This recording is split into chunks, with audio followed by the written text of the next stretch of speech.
Some of the most beautiful stories you will ever hear are found in documentaries. Discover a vast library of riveting documentaries on Sundance Now Doc Club, a new premium streaming service for curated nonfiction content from the Peabody Award-winning original true crime series The Staircase, which I have watched and loved, to Oscar award-winning films like Taxi to the Dark Side. Sundance Now Doc Club has an ever-growing library of critically acclaimed content available on web, mobile, Apple TV, and Roku. Start streaming more beautiful stories now and get your free month at www.docclub.com/beautiful.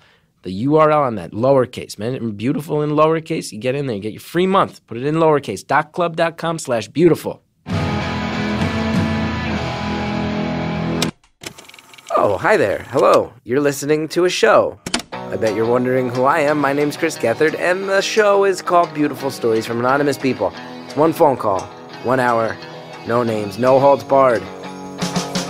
I'd rather go one-on-one. I think it'll be more fun, and I'll get to know you, and you'll get to know me. If you're like me, you probably think about death every day, at least once a day, probably more. I hope you're not like me. I'm riddled with anxiety, but it's a thing we have to think about. And this caller that we got, that you're about to hear a call from someone who experiences it from a totally different perspective, talking to this very good person. I got to ask a lot of questions that I've always wanted to ask and hear about the world of medicine in a way I hadn't heard about it before. So enjoy this call. This young lady was a nurse who hadn't slept in close to 24 hours, let her guard down, let us know what her world was like. And I'm really glad she did. Thank you, caller, for being so honest, and I hope you enjoy. Thank you for calling Beautiful Anonymous. A beeping noise will indicate when you are on the show with the host. Hello? Hey, this is Gethard. How's it going? Good. How are you doing? I'm not so bad. Yeah. Well, I've been up all night. Why? Wait, how long we talking? What are you talking about? You've been up all night? Oh, so I work overnight as a nurse. Oh, wow. I planned it. You did? Okay, so this is not unintentional. Okay. Yeah. So I woke up at like 3:30 p.m. yesterday. Okay. Went to work.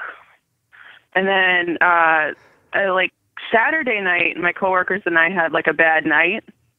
So we were like, Monday morning, we don't have to be back Monday night, so we're going to go and get mimosas.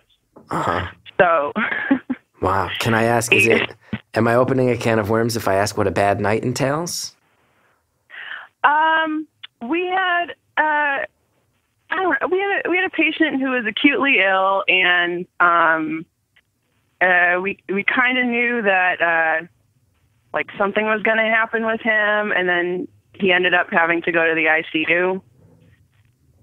And then we just didn't really have that much staff. Yeah. It's kind of like a typical, like I work as an inpatient nurse.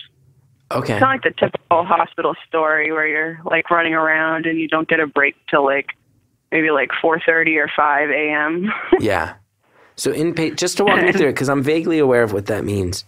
I mean, I am aware of what that means, but I feel like there's specifics. Just draw, what exactly is an inpatient nurse, just for my clarity? Okay. So let's say you go to the emergency room, right? Yeah. And they're like, oh, we can't like acutely take care of your problem here. So a doctor sees you and is like, okay, you're gonna be on like the 3rd floor, and they send you up to stay overnight at the hospital. Yeah. Yeah. So it's basically like, or if you go in for a surgery, that's not like a day surgery. Yeah. Yeah, you're, like most patients know, like especially on the floor that I'm on, like that they're probably going to stay in the hospital they mostly stay in there for about like 5 or 6 days. Wow. So you're the eyes and ears on the ground as people get into these situations that are very, for the patient, is very scary and traumatic. And you're the people who are walking through that. Yeah. Wow. You're a good person. You're a much better person than most people I know.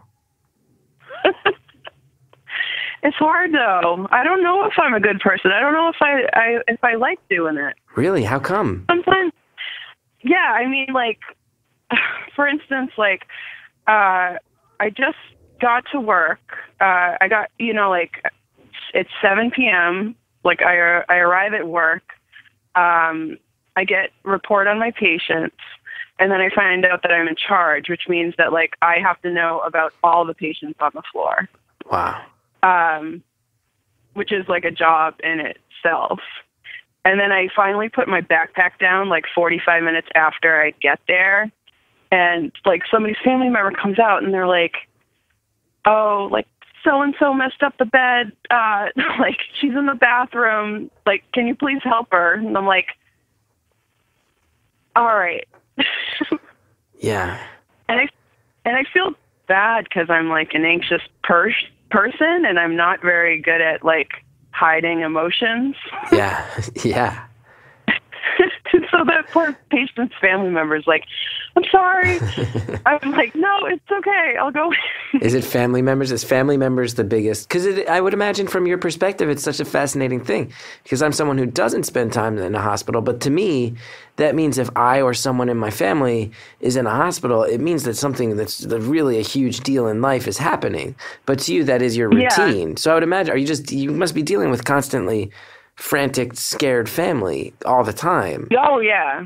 Is that the worst part? Like, I know you're anonymous. You're allowed to say it now. Is that, like, not to be cold, is there times where you're just like, I just want this person's daughter to just pipe down? Is that, like, the hardest part of your job? Oh, yeah. Yeah. And they don't want to hear that. They don't want to sense that at all. No.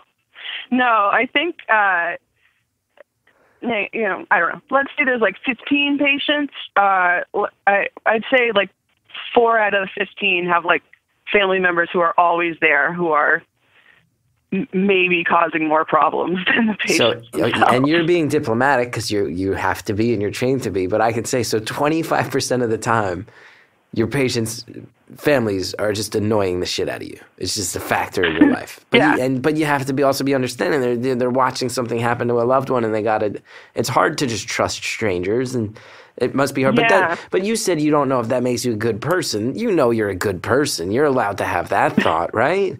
You're allowed to be like, hey, like this person's sister is a real handful, and I wish she'd go away, while also recognizing the fact that you're still a good person. Yeah. It's hard too when like patients' families like call. Yeah. Like overnight, like I'm always kind of like if they leave at the beginning of the night, I'm like, okay, I'm here all night. And then I'm always like, oh, they called. Like, yeah. Yeah.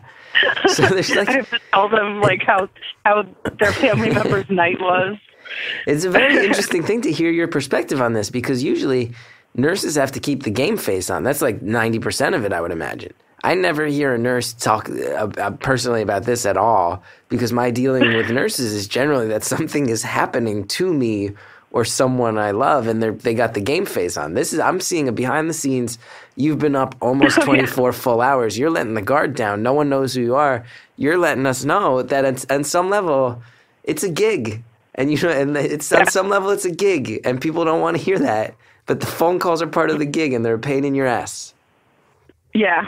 So what can I do as someone on my end? What can I be doing to help you? Let's say, God forbid, a member of my family goes into the hospital. What are the things I should know about so that I don't just annoy the shit out of you? Because I want you on my side. That's another thing people need to realize. I've read a lot of articles. I've read articles, actually, where people say your relationship with nurses. I've read this. I don't know if you would agree.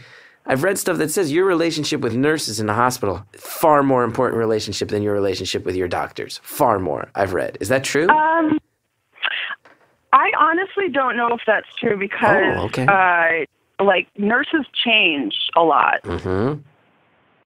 So obviously if I'm on like 3 nights in a row, I'm probably going to have the same patient. Yeah. And it's probably like a big chunk of their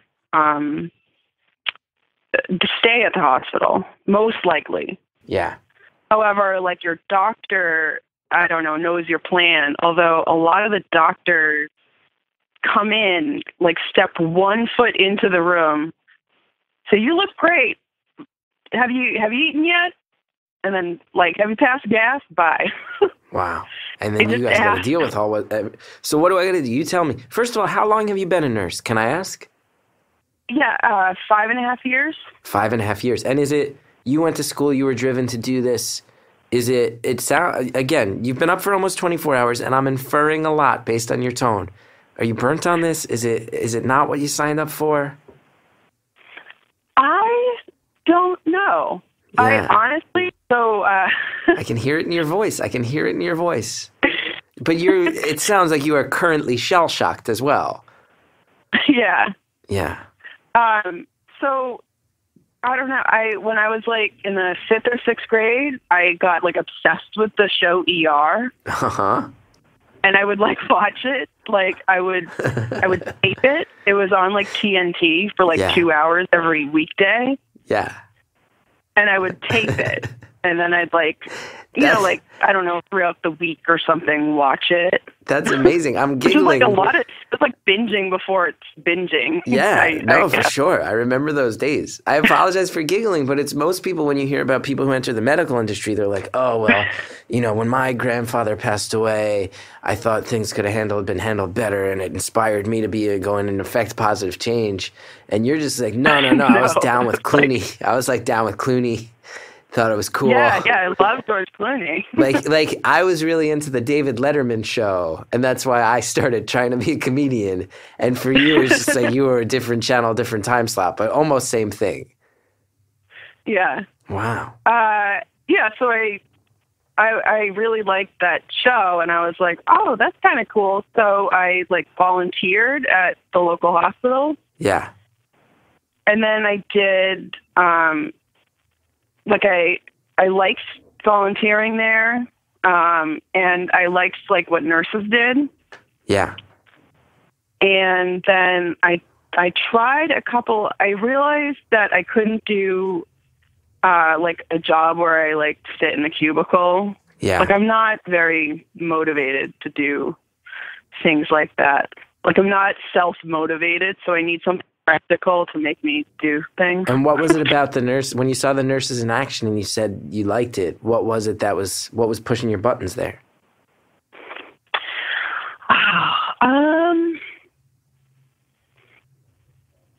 I think I felt like they were helping. Yeah.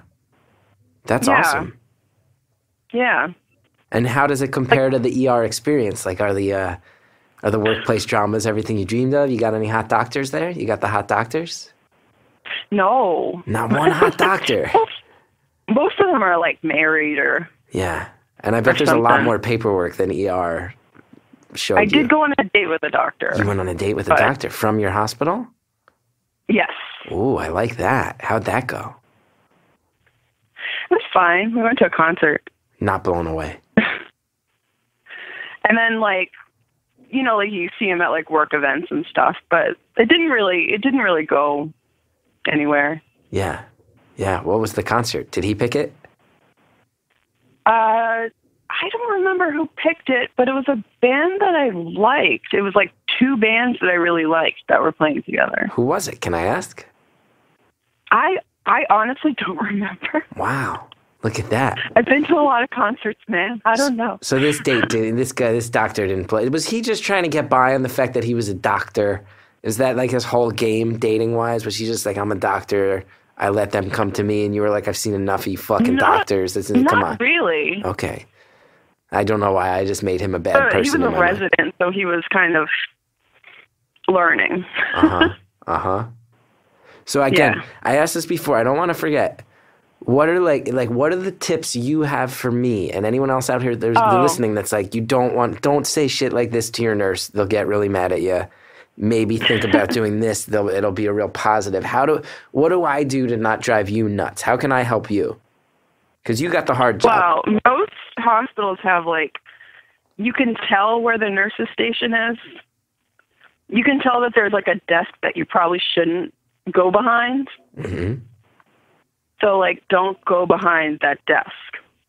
Never. It's a little open, but there's usually something that tells you okay, the people who work here sit there. Yeah.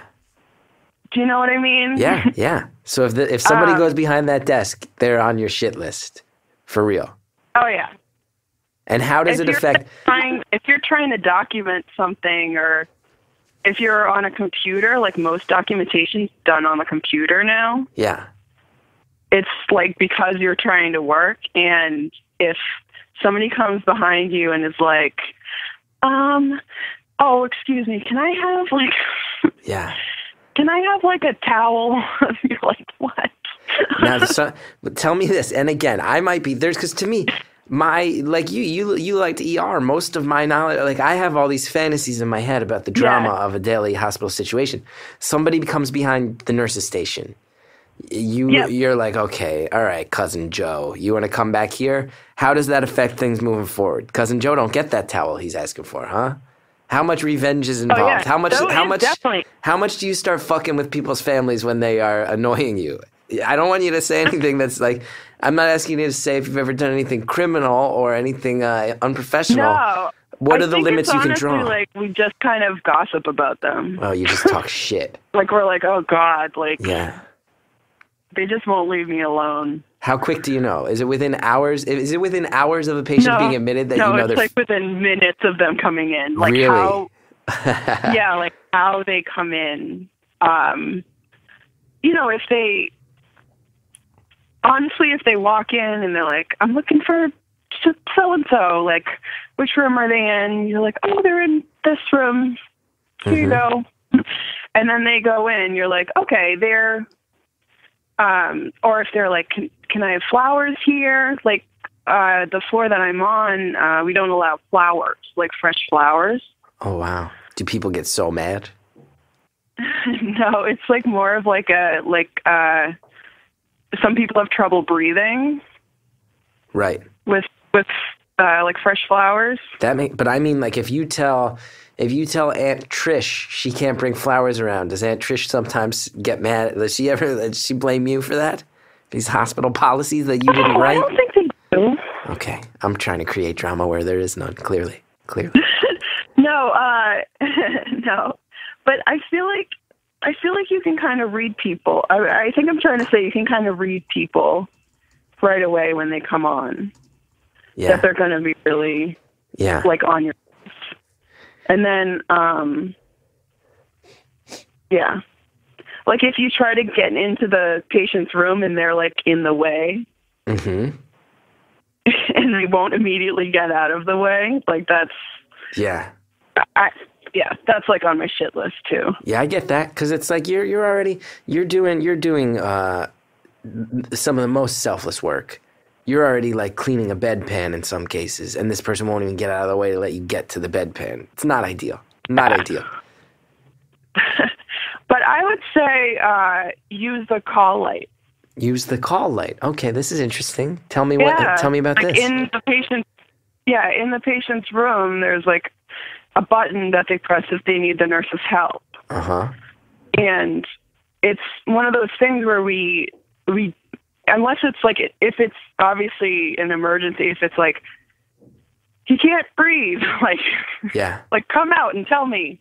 Right. You can come in the nurse's station and tell me that he can't breathe. Like, that's okay. But if it's like, his water is getting a little low, can you before he runs out, can you get more water? Like, that's not something that you need to come out and tell me about. Just put the light on. Let us do our jobs. We know what we're doing. Yeah. Okay. So what do you think? I mean, it's tough for me to tell right now because you're very clearly physically exhausted. You told me that right out of the gate, and you're being very honest. And I thank you for that. This call, I'm really glad. I feel like there's a million questions I have for you, and I hope that's going to be okay. Tell me when I get annoying. But you tell me. No, you're not annoying. You're physically exhausted right now. So it's hard for me to tell. How much are you enjoying the job? Are you glad that you do it? I don't know. So you're having a little bit of a crisis with this. Yeah. I feel like I've had this crisis for probably like 4 years. Though. Out of the 5.5 years. So pretty quickly into your tenure as a nurse, you were like, "Ah, shit, what did I do?" Yeah. Okay. But it's mostly like hospital politics too. Interesting. So you still like the helping people. You still like the actual nursing. You just don't like the bureaucracy.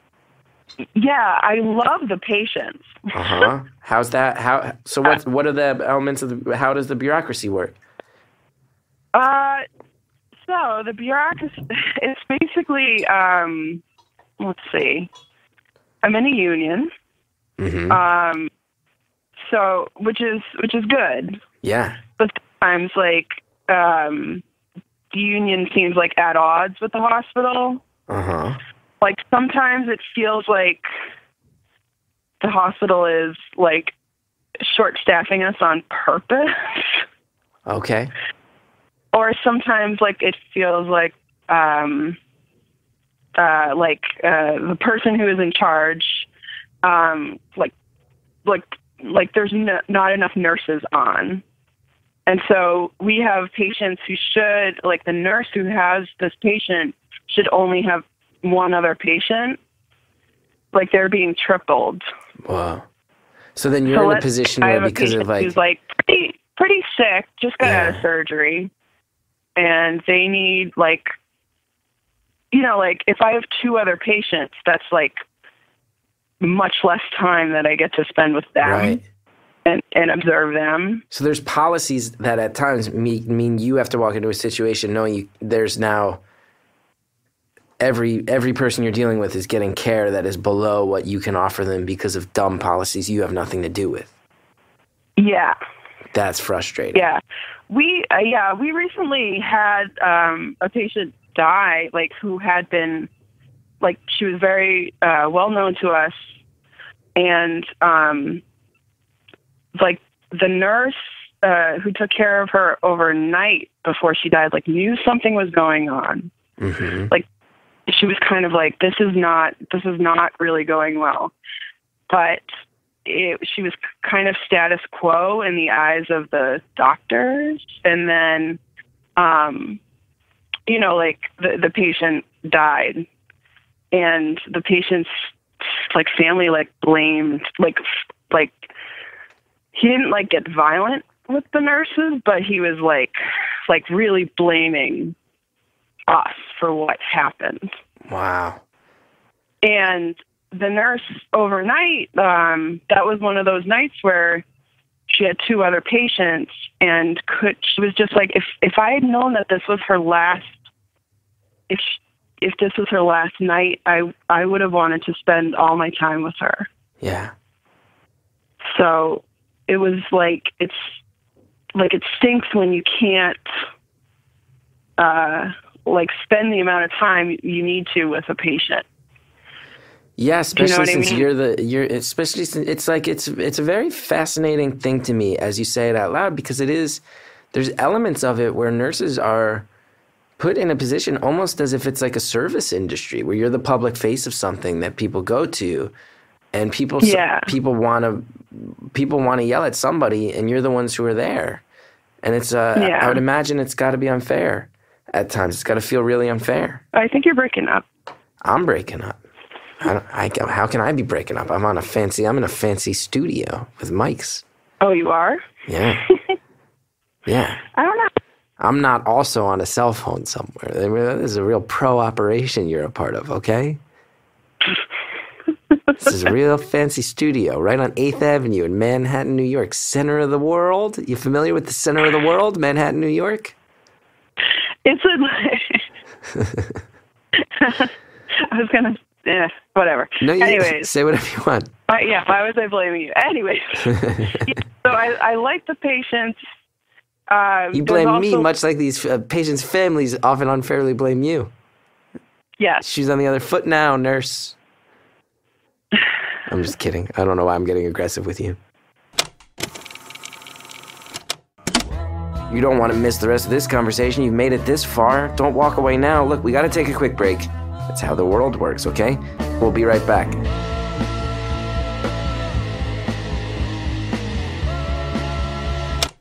Do you love books but find that you never have time to read them? Well, Audible.com has the perfect solution. Get audiobooks and listen to those books you've been meaning to read while on the go, at the gym, during your commute. Audible.com provides over 250,000 titles from the leading audiobook publishers, broadcasters, entertainers, magazine and newspaper publishers, and business information providers.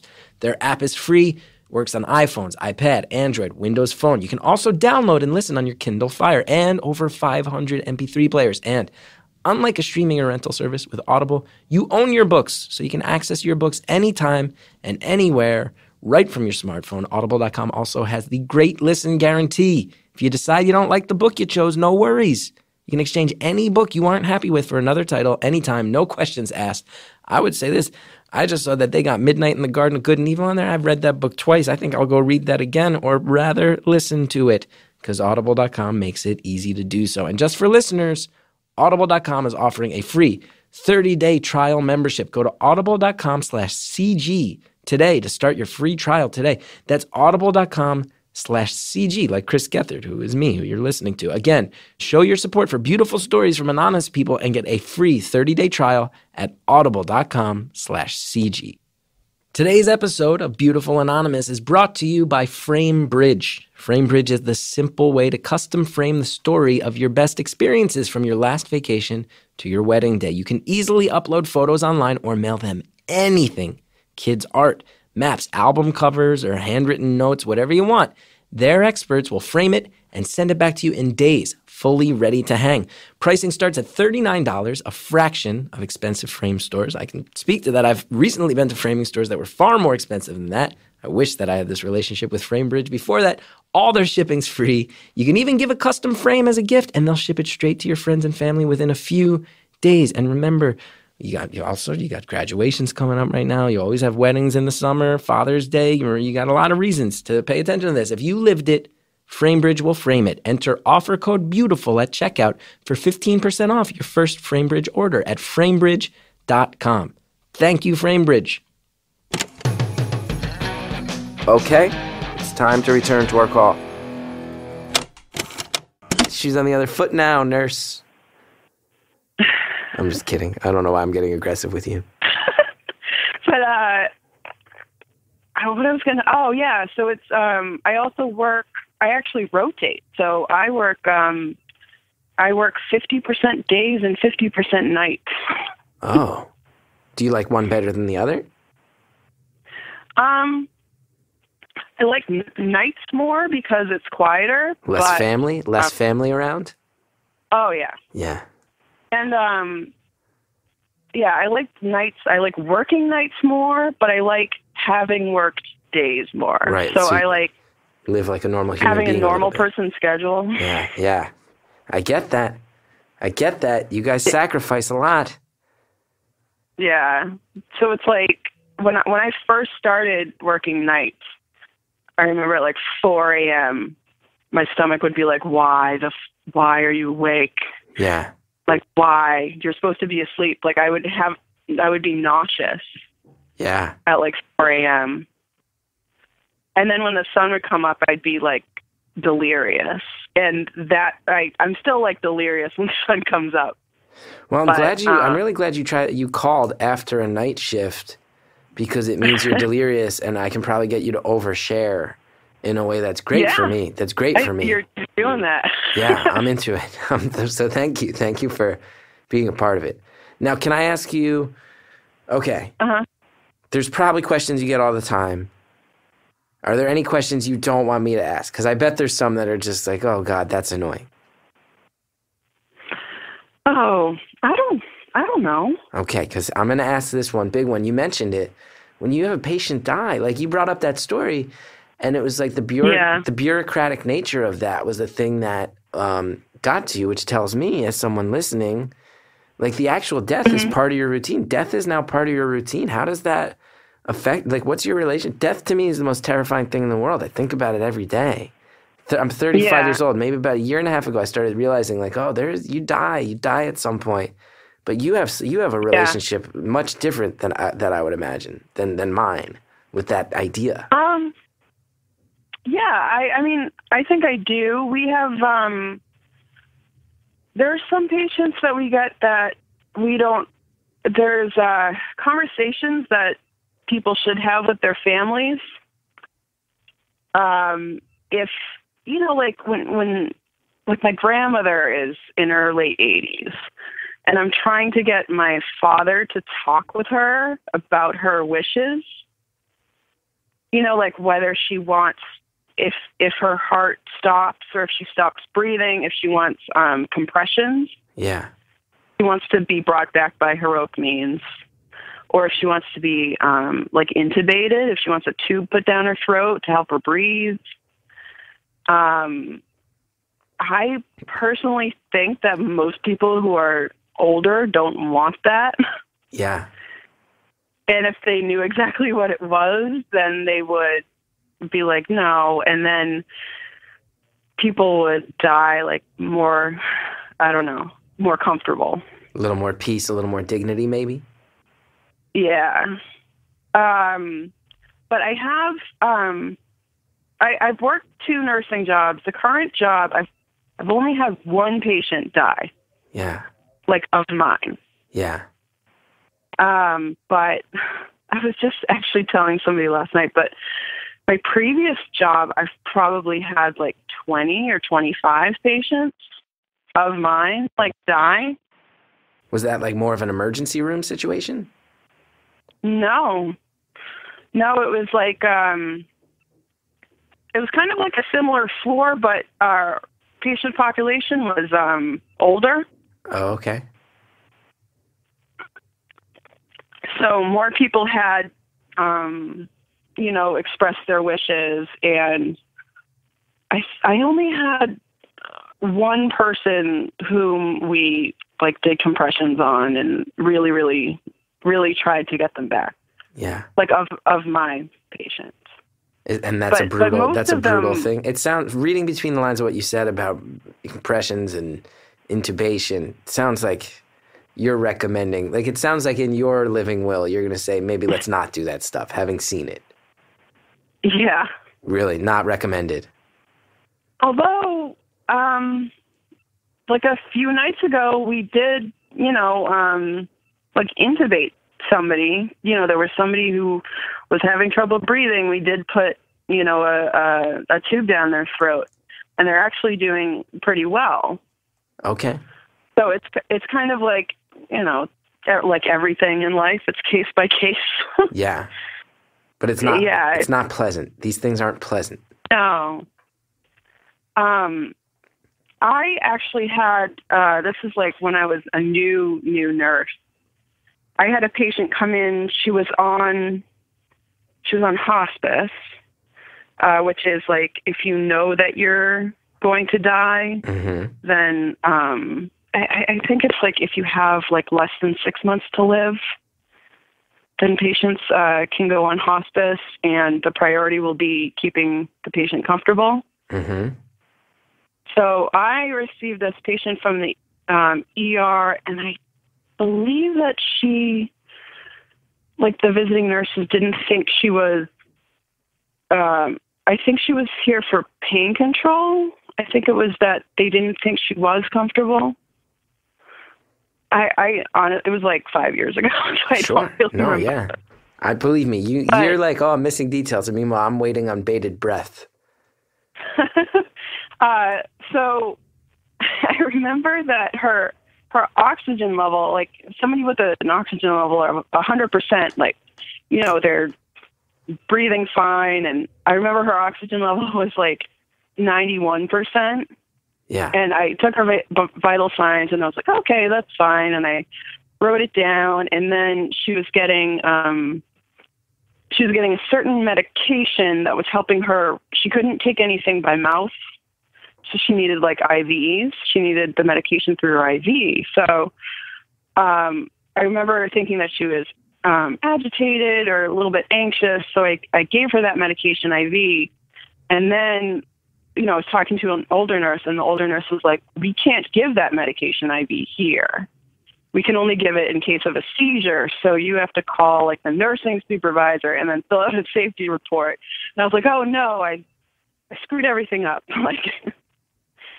So meanwhile, like I was thinking about that, and then I was rechecking her orders, and they were like, call MD if her pulse oximetry was is less than 93%. So I was like, oh no, it was 91%, which now I would be like, oh, whatever. Like, but I was like, oh no, 91%. And I went into her room, and I put her on the monitor, and it was 91%. It was 88%. It was 85%. It was 84%. And I ran out of the room and got like an older nurse. And the older nurse grabs just like a non-rebreather, just like a mask that'll administer like a large amount of oxygen. And, we both went into the room, and she had already kind of expressed her wishes. Like, she was a DNR, DNI. She didn't want compressions. She didn't really want anything. She couldn't even really talk at that point.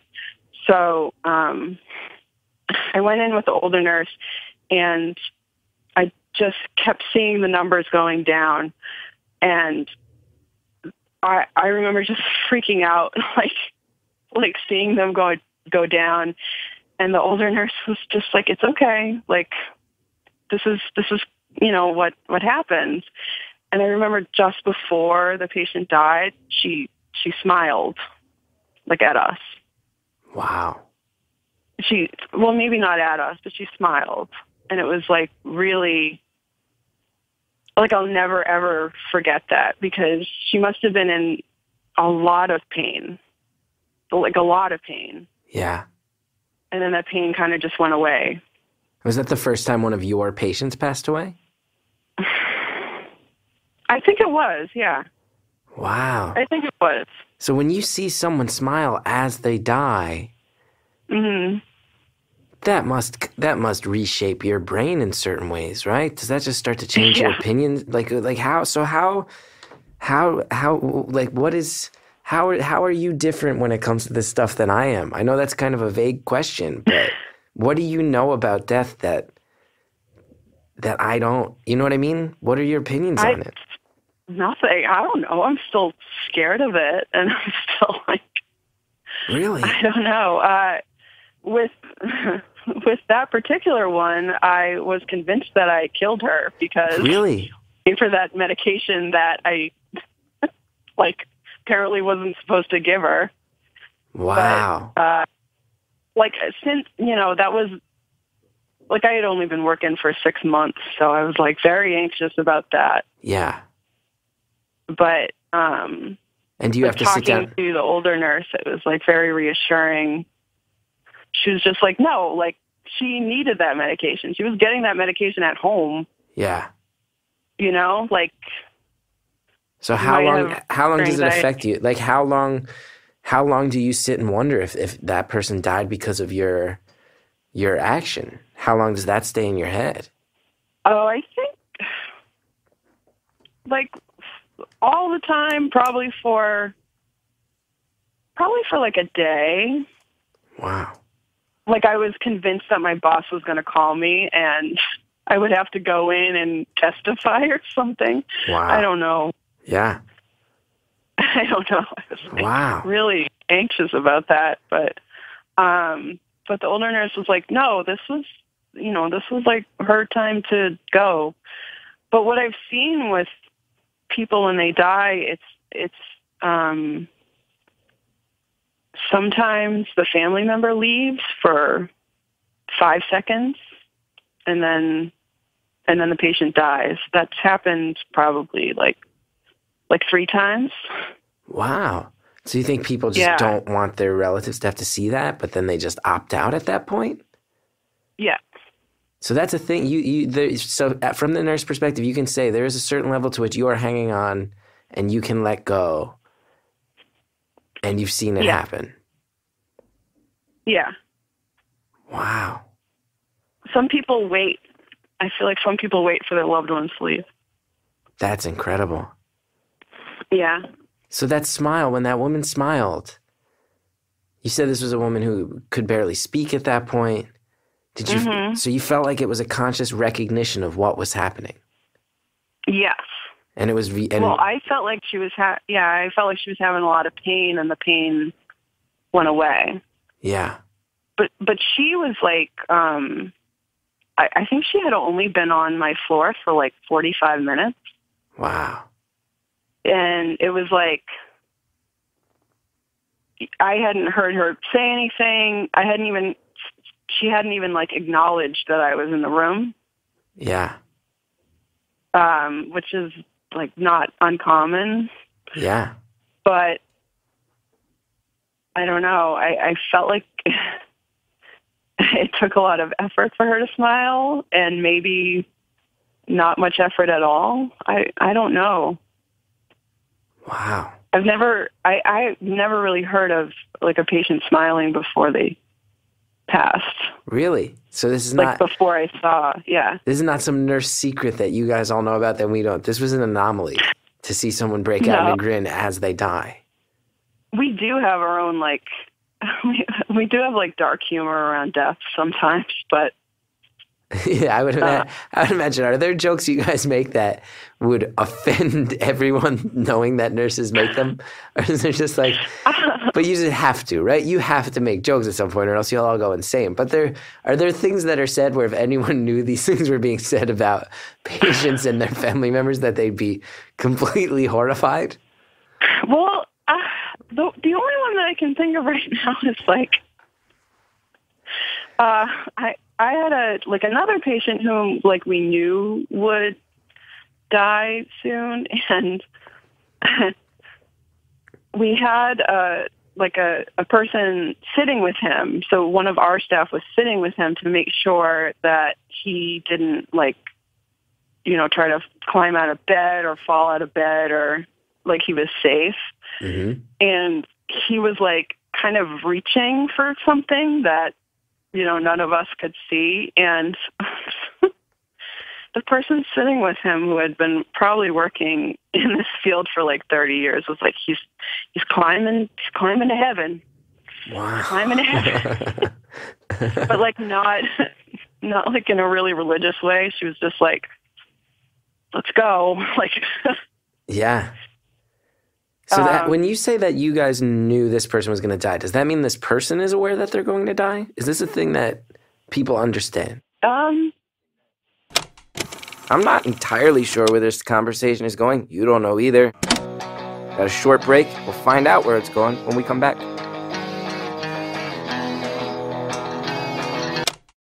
Everybody knows sometimes you got to mail stuff, you got to get your shipping done, and it can seem like a real no-win situation. You go there with a bunch of packages, everybody looks at you and rolls their eyes and gets mad because you're going to take so long. Look, going to the post office, it's socially, it can be stressful, it takes up a lot of time.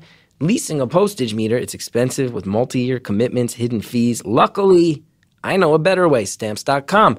With Stamps.com, you can buy and print official U.S. postage for any letter or package right from your desk. You use your own computer, your own printer. You even get special postage discounts you cannot find at the post office. Plus, Stamps.com, it's more powerful than a postage meter. At just a fraction of the cost, you save at least 50% compared to a postage meter, and you avoid all those nerve-wracking trips to the post office. I highly recommend it. It makes life so much simpler, so much easier.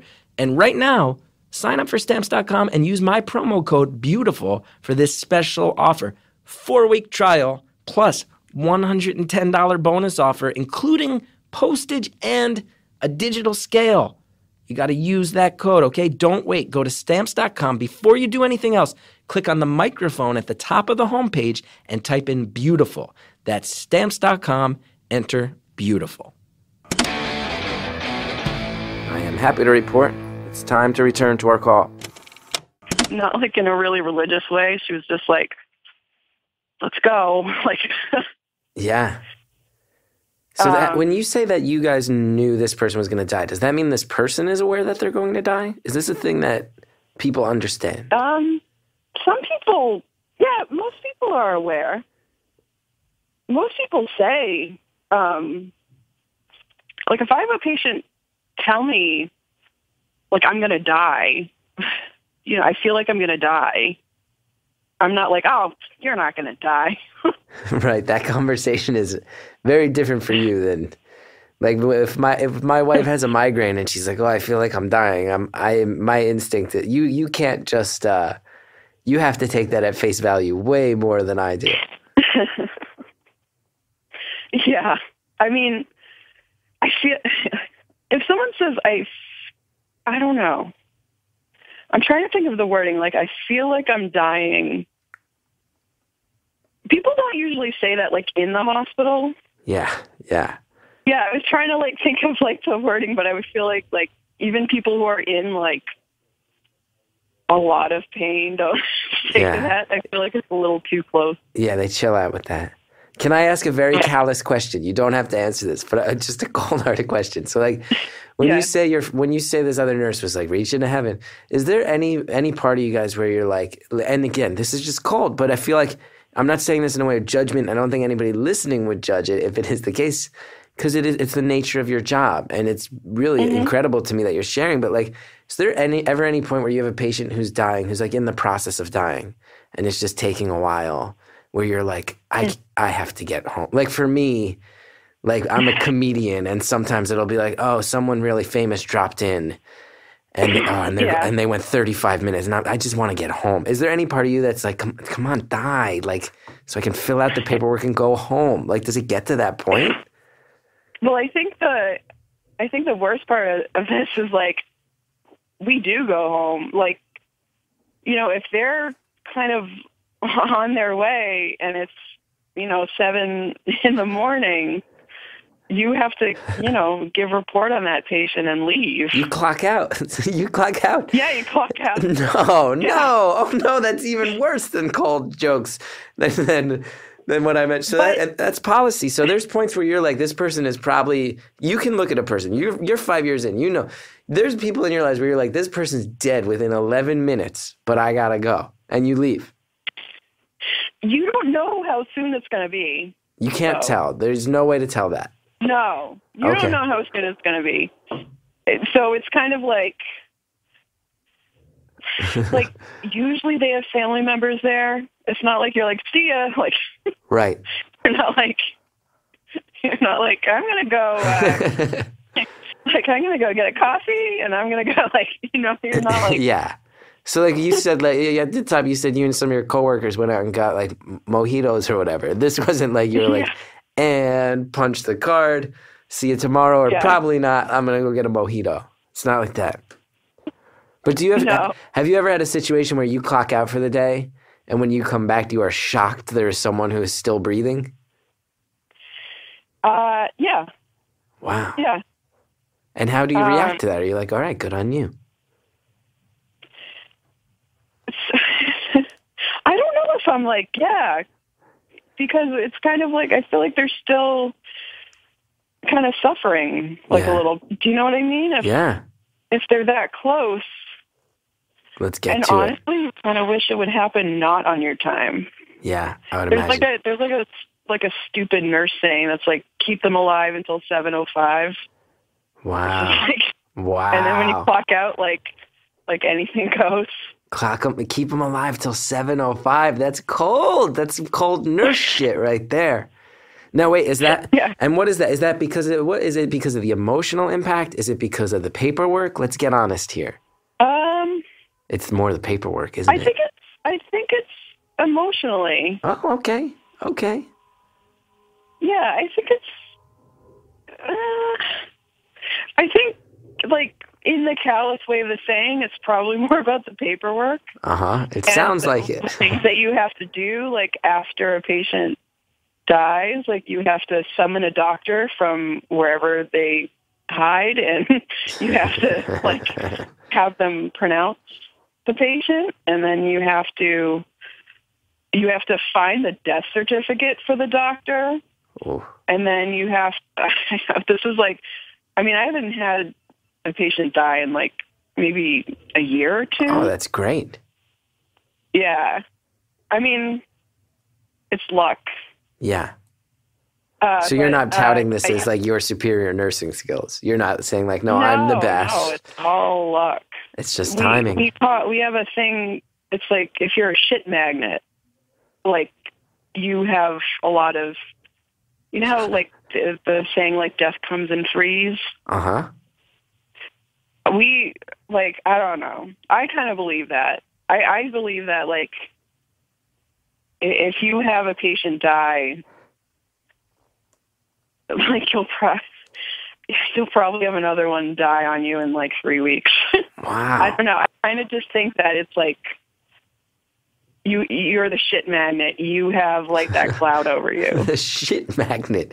That's a bad nickname to earn on the floor. You're the shit magnet lately. So let me ask you this. Oh, yeah. What's up? I've never been the shit magnet yet. Oh, good. Good on you. Look at that. You're the shit repellent. I like that. I'm the shit repellent, yeah. Now, it sounds like the red tape gives you a lot of headaches. It sounds annoying. The union versus the hospital stuff, annoying. Also sounds like you're good at this job. Sounds like when it comes down to the actual job, you like it. But you have said there's frustrations. Have you thought about if you weren't a nurse, is there something else you'd be doing? I honestly have no idea what else I'd do. Yeah. Because, like, I need to do something practical. Maybe, like, something in law. Oh, the other super hard thing to do. The other hardest thing to do. Yeah. But I've never, like, seriously looked into it at all.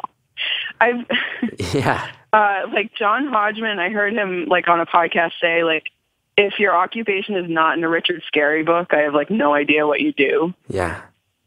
We got like, 15 minutes left. Just so you know, 15-minute warning on the call. This has been a great conversation. Thanks for having it. Okay. 15 minutes left. Yeah, you're like, so I might move from medicine to law. After that, maybe rocket science. After that, maybe I'll just build buildings. Maybe only hard stuff. You only want hard stuff. You want difficult things. No, I mean, I really like comedy, but I'm not like, I don't really think that I can do it. Okay. Like, I use comedy as like I took improv classes for like stress relief, basically. Yeah. I would imagine you need to find stress relief. I would imagine a hospice nurse, you guys are constantly finding. Is there a lot of drinking in that world? Is there drug use? Or is it, you got to be on your game too much? Do you ever see people get I guess drug use is like prevalent amongst nurses. I've never personally worked with somebody whom I've heard has like later been accused of using what kind narcotics. Of drugs? What kind of drugs are the popular nurse drugs?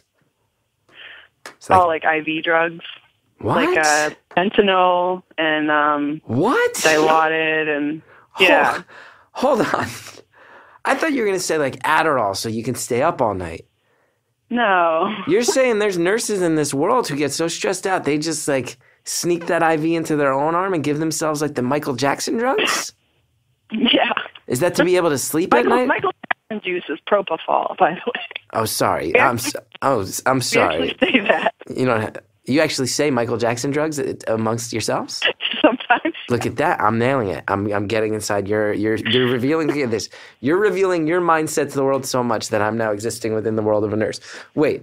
So this is becoming a thing because I've not heard about this. I don't think many people have. Nurses are now they're abusing the IV drugs. Is that to deal with the PTSD or is it just fucking fun? I don't know. That's been going on for a long time, but I've like never personally come across it at all. Do you know what I mean? I've never heard of it. Like, I've never seen anybody, we call it diverting. I've never seen anybody, like, divert So that's medication. The industry term of, like, that nurse has been diverting. Yeah. And what are these drugs? What types of drugs? These drugs you just named, they're like anesthesia, right? Yeah, it's like a narcotic. It's kind of like heroin. Wow. Yeah. Wow. Heroin's cheap enough. Like. Well, that's how it goes, right? Isn't that the way? That's how it goes a lot lately. Yeah. So there are nurses, and is it? I guess it's just some people are prone to drug abuse. Do you feel? Is there like a PTSD element though? Is there an element of? I think so, and nurses hurt their backs a lot. Interesting. So sometimes it's that simple. Is that so much standing, so much lifting, so much walking? You're in pain. Maybe I'll slip myself a little. What is dilaudid? Dilaudid. You slip yourself a little. Yeah. Slip yourself a little of that, and then down the rabbit hole you go. Yeah. Well, I hope you never do that. Oh God, no! I have too many. No. Wow. I was just like, I have, too many issues with myself to put drugs into the mix. Oh, that's interesting. What does that mean? I'm very like anxious all the time.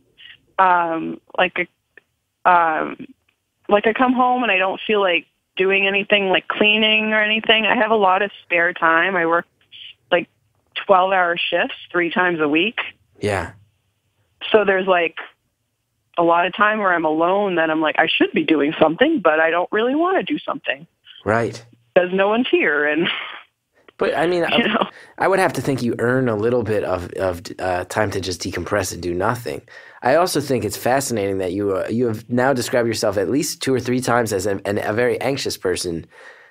Oh, yeah. Seems like such a specific choice to put yourself right in the face of death. That seems like if you go into nursing as an anxious person, this seems like I'm an anxious person and I'm not looking to be around people who die on a regular basis. Oh, yeah. It seems like is there some psychological self-punishment going into that? Or is you facing the fears? What is this? I don't know. I don't think about like myself dying that much. Really? When I was little, I used to have panic attacks, and I thought that I would die. But at least once a day, I have the thought my heart is a piece of muscle, and at one point it will stop beating. It'll just stop. It just isn't going to work forever. Every day. Ooh. I never see anybody die. Yeah. I don't know. I feel like sometimes you see death, and you're like, this is really what should happen with this person at this time. Yeah. You know what I mean? It's like, sure. This is this person's time. Yeah. I think, though, that I kind of joke that I get all my news from my patients. Like, sometimes I go into their rooms and, like, the news is on, and I kind of watch it, like, while I give them medications. And, like, locally, there was a girl who was just driving, and something just fell onto her car and she just died. Wow. Like something from like a tunnel or something like that. And that messed me up more than like thinking about patients who are sick. Yeah. Dying. That's like some Final Destination shit right there. It that's is. Like that's like, you are there, this is here, this is going to kill you. So wait, what does make you anxious? You say you're such an anxious person. What does make you anxious then? I don't know. I feel like I'm not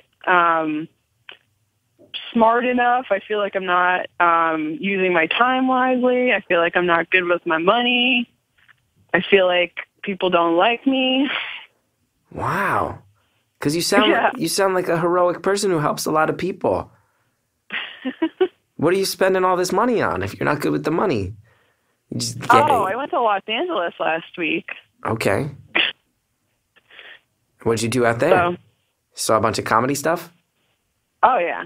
That's a good use of money. Great for you, but... Huh? That's a good use of your money. You don't think so? Yeah.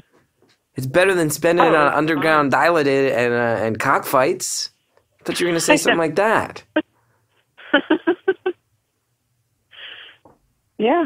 And then, I'm going to Washington, D.C., like, in a few days with some friends, and it's going to be fun. That sounds like great things to spend your money on. What are you talking about? You beating yourself up over all this stuff. You ease people's suffering. You do better. You say you like comedy so much. Guess what? Comedians are bad people. Comedians are shitty, self-centered narcissists. They're bad people. You're a good person. You do good things. You help people. Comedians are awful. I don't think you're awful. I'm pretty awful. No, you're not. I'm good for a comedian, but I'm still a fucking narcissist who names everything after myself. Puts my face on anything I can get it on. I'm terrible. I've seen you. I saw you at ASCAT and at FIT. Like, FIT? part of the Del Close Marathon. Okay, yeah, so you're a comedy nerd. Okay. I thought you were funny. Yeah. I'm funny. I'll take that. I'm funny. I'd like to think I'm funny after 15 years doing this. But it doesn't mean you're a better person than I am. I make people laugh. Who cares? And then I go on auditions. Who cares? You ease suffering and pain. Get people to the doorstep of death in a way that has dignity. You're sitting here worried about if you're a good enough person. You're better than most people. Everyone listening agrees. I bet in the Earwolf forums right now, I bet we can start a poll. Is the person from this episode better than I am? And everyone will answer yes. You're a good person. I don't think I am. You're a very good person, just based on the nature. Just the fact that you're a nurse, let alone you're not one of these nurses that's doing back alley anesthesia deals. You're a good person. You're a great person. Why aren't you a good person? I don't know. You got no reasons. You can't give me 3 reasons. Because sometimes I'm like, yeah, like the patient's family came out and was like, hey, can you clean this up? And I'm just like, can I just put my lean cuisine in the freezer? You gotta eat. Like, a nurse gotta eat. I know. Can I just do this? You were gonna get to it. It's very embarrassing for people to have a bowel movement where they're not supposed to have a bowel movement. Yeah, if anybody gets that, it's me. Kind of like, I just need to put my food in the coldness. It's kind of like. Yeah, I've heard Mother Teresa was a real rotten apple. I've heard Mother Teresa was a pain in the ass.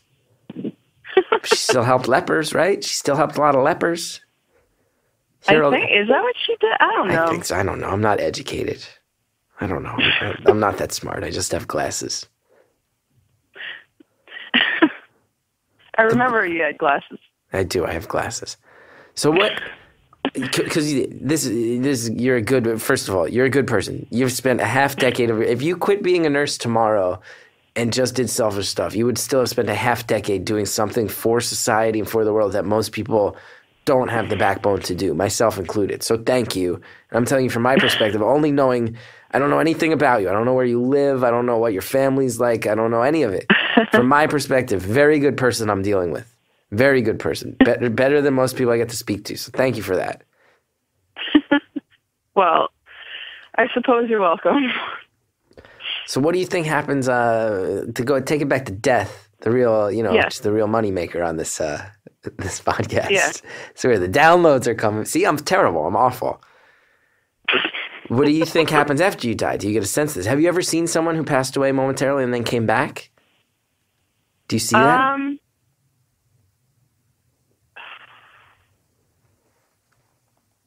I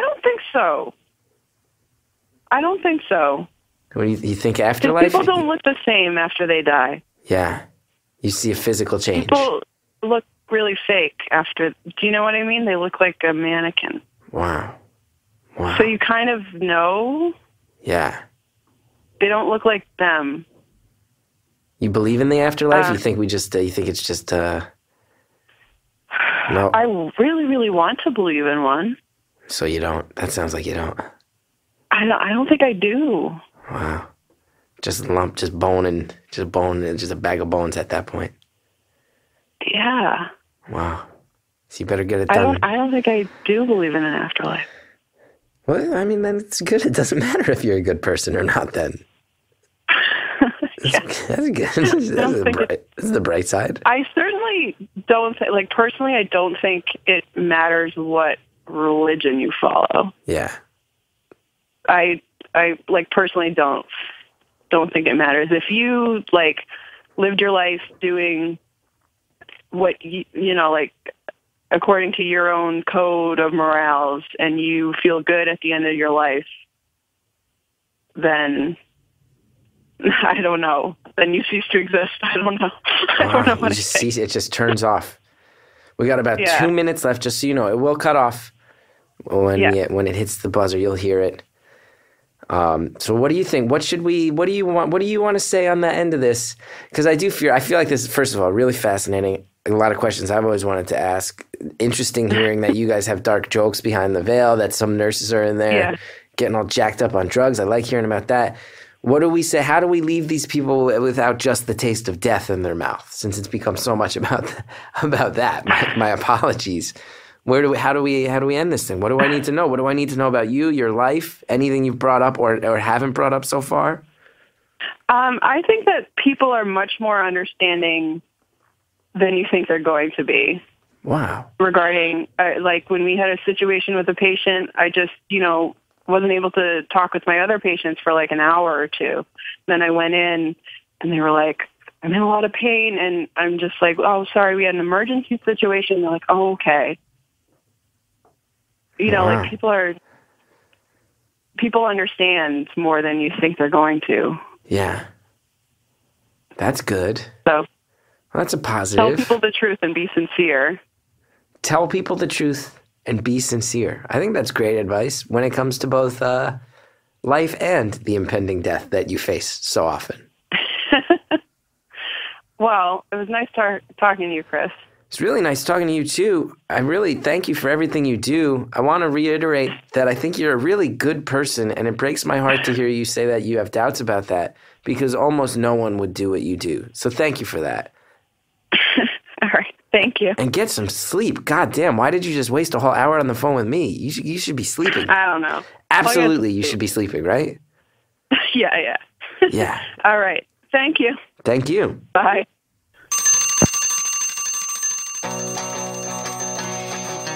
I want to thank that caller. I hope she's getting some sleep, and I hope she feels very good about what she offers to the world. I think we'd all agree with that. Also, I haven't made my living will yet, so let's let this be official, just based on the very little she said about it.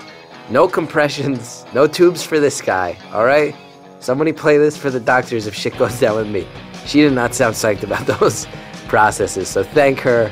I want to thank you for letting me know about that. I want to thank her for sharing so much. And I want to thank Shellshag for the intro music. I want to thank the Reverend John Delore. I want to thank Greta Cohn for turning my rambly phone calls into actual things that could be considered podcasts. I want to thank you guys for listening. If you like this show, please subscribe, rate it, review it on iTunes. That stuff helps a lot more than you know. If you want to meet me, if I'm ever out in the world, chrisgeth.com is where you can find the touring dates if that's to happen. thechrisgethardshow.com if you want info on my TV show. And that is that. Thank you so much for checking out the show. See you next time.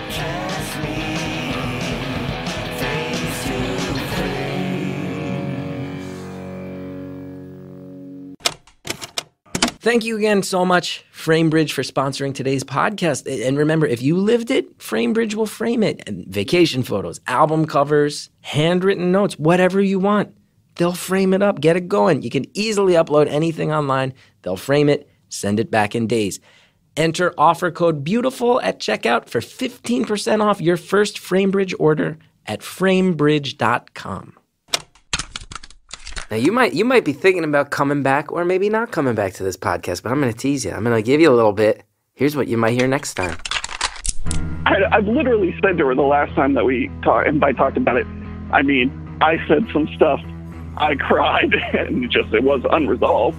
I could tell she felt bad, she like put her arm around me or whatever, which is another thing. It's just like, I felt like I was crying to like my dad when I was a little kid, like put his arm around me. She kind of gave you a bro move. It was kind of like come on, buddy. Next time on Beautiful Anonymous.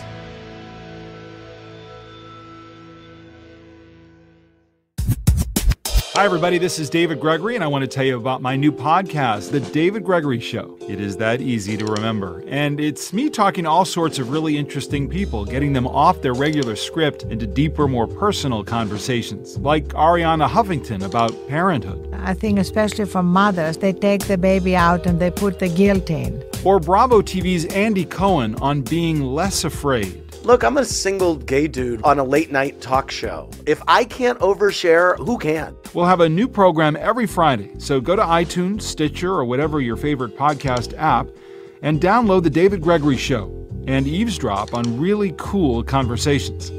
Thanks for listening.